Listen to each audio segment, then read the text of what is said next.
नमस्कार दोस्तों, स्वागत है आपका हमारे YouTube चैनल द विश्लेषक में।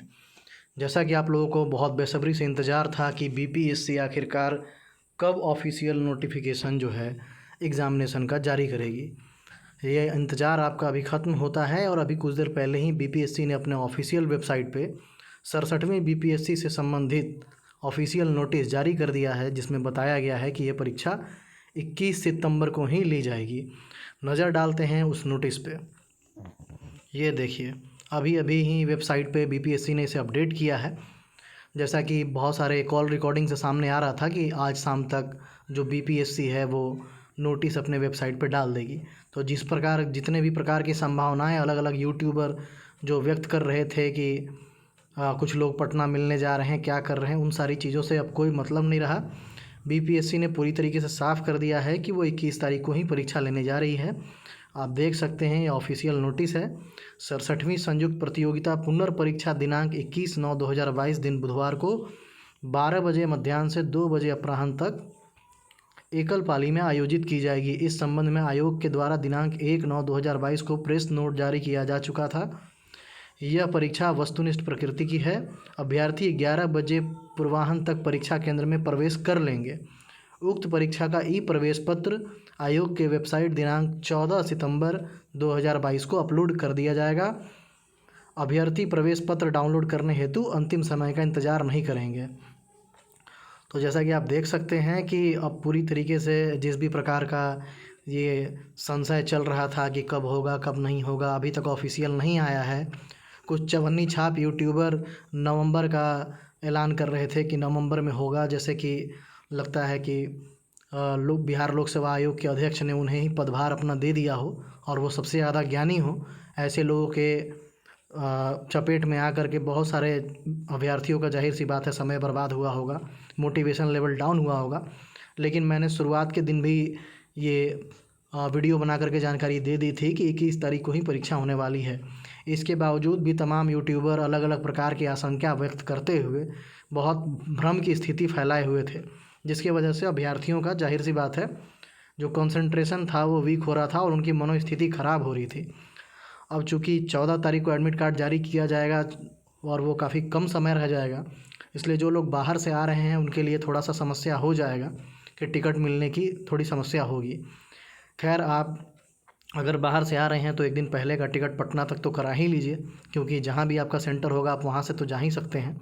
इसलिए एक दिन का रिज़र्व ले करके चलिए और लास्ट मोमेंट का इंतज़ार कीजिएगा। तो उस समय हो सकता है कि आपको टिकट ना भी मिले और तत्काल के भरोसे आप बैठ नहीं सकते हैं। जान रहे हैं कि इस परीक्षा में कितनी भीड़ होती है। तो अब सारी संभावनाएं जितनी चल रही थी उन पर विराम लग गया और फाइनली आप 14 तारीख से अपना एडमिट कार्ड डाउनलोड कर सकते हैं और इस परीक्षा के लिए पूरी तरीके से तैयार रहें। जो आयोग है वो एकदम मूड में नहीं है इस परीक्षा को लेट करने में। तो देख सकते हैं आज आपका जो एग्ज़ाम डेट है वो क्लियर कर दिया गया। एडमिट कार्ड किस दिन आएगा वो भी बता दिया गया। साथ ही आपको बताते चलें कि आयोग को इतना लेट इसलिए हुआ क्योंकि आयोग अपने ओर से पूरी तरीके से कंफर्म होना चाहती थी कि सारे जितने भी सेंटर्स हैं वो कंप्लीट हो गए हों, उनकी जो पूरी तैयारियां हैं वो पुख्ता हो गई हों। उसके बाद आयोग ने इस चीज़ को हमें नोटिफाई किया और हम आयोग के ऊपर आरोप नहीं लगा सकते कि उन्होंने पहले नहीं बताया था, क्योंकि आप पुराने नोटिस को भी मान करके चलें जिसमें 20 और 22 का डेट था, तो आप तो पहले से अवेयर थे कि 20-22 को परीक्षा होनी है। रही बात आने वाले एग्जामिनेशंस के बारे में, तो जब आप बीपीएससी की वेबसाइट पर जाएंगे इस नोटिस को देखने के लिए तो आप देखेंगे कि पिछले 2-4 दिनों से लगातार बीपीएससी की जो वेबसाइट है वो अपडेट हो रही है।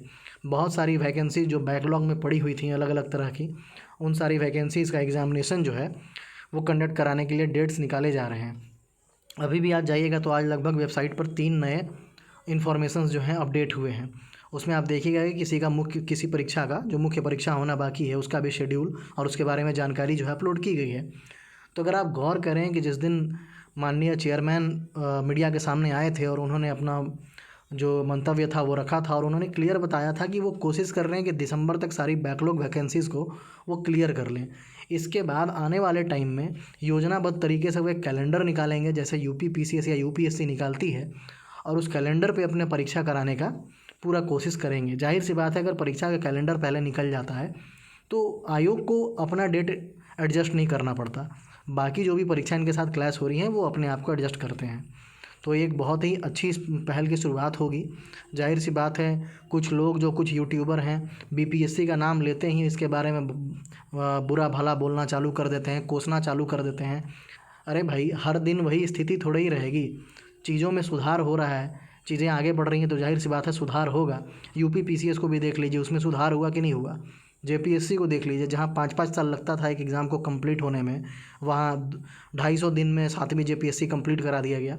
तो समय के साथ चीज़ों में सुधार होगा। लेकिन कुछ यूट्यूबर हैं जो बस पकड़ के बैठे रहेंगे कि ये भ्रष्ट संस्था है, ये है, वो है। अरे भाई, भ्रष्ट है तभी तो उसको सुधारने की कोशिश की जा रही है। आपके कोसने से तो कुछ हो नहीं जाएगा। और आप इतने ही लायक हैं तो आप क्यों नहीं अध्यक्ष बन जाते हैं और खुद बैठ करके सारा कुछ सुधार लें। बैठ करके बोल बच्चन करना, भाषण देना बहुत आसान होता है। कभी उस पद पे बिना बैठे भी सोचिए कि कितना प्रेशर होता है और कितनी बड़ी चीज़ों का अरेंजमेंट करना होता है। दरअसल आपको ये चीज़ें समझ में आ गई होंगी। और जाहिर सी बात है जो लोग 67वीं बीपीएससी नहीं दे पाएंगे किसी कारणों की वजह से, या फिर जो लोग नहीं भर पाए थे, उनके लिए भी एक खुशखबरी इसको मान करके चलें कि जैसे ही ये परीक्षा कंप्लीट होगी, चूँकि आयोग ने पहले ही एक इंडिकेशन दे दिया है अखबारों के माध्यम से कि 68वीं बीपीएससी का जो वैकेंसी है वो उम्मीदतः अक्टूबर में आपको देखने के लिए मिल जाएगा। तो जब तक 67वीं क्लियर नहीं होता, 68वीं की उम्मीद हम नहीं कर सकते थे। तो अब जो लोग 68वीं की तैयारी कर रहे हैं, चूँकि उसमें भी भर भर के वैकेंसीज आने की उम्मीद है, तो उनके लिए अब एक बहुत बेहतरीन समय आने वाला है। और उम्मीद करते हैं कि जैसे चेयरमैन साहब ने बोला था कि उसके लिए भी हम कैलेंडर पहले से जारी करेंगे। तो जाहिर सी बात है कि अब जो भी स्टूडेंट जैसे यूपीएससी या यूपी पीसीएस की एक योजनाबद्ध तरीके से रणनीति बना करके तैयारी करते हैं कि एग्ज़ाम का डेट वहाँ उनके सामने होता है, मेंस कब होने वाला है, प्रीलिम्स कब होगा, रिज़ल्ट कब आएंगे, सारी चीज़ें क्लियर होती हैं, तो एक अच्छा सा स्ट्रेटजी हम जो है उसको डिफ़ाइन कर पाते हैं, बना पाते हैं। और उस स्ट्रेटजी के हिसाब से आप काम करके एग्ज़ाम को निकाल सकते हैं। तो धीरे धीरे अब लग रहा है कि चीज़ें बदलेंगी और एक नया आयाम जाहिर सी बात है शुरू होगा। और हमें उम्मीद भी करना चाहिए। हम सिर्फ निराशाजनक बातें नहीं कर सकते, हम सिर्फ कोस नहीं सकते कि ऐसा होता है वैसा होता है। कौन आयोग अपना खुद का फजीहत कराना चाहेगा। जाहिर सी बात है जहाँ पे व्यवस्था पहले से ही जर्जर रही हो, वहाँ पे चीज़ें बदलने में थोड़ी समय लगती हैं। और जब कोई आप कठिन कदम लेते हैं तो उसके सामने बहुत सारी कठिनाइयाँ सामने आती हैं। खैर, जो भी चीज़ें हैं ये सेकेंडरी हैं। जो लोग अभी 67वीं की तैयारी कर रहे हैं वो 67वीं पे ही फोकस करें। और जिनका नहीं हो पाएगा या फिर जो लोग नए हैं उनके लिए भी बहुत निराशा की बात नहीं है, क्योंकि अगर ये बहाली ही क्लियर नहीं होती, इसको फंसा के रखते, तो जाहिर सी बात है सामने वाली बहाली भी नहीं आती।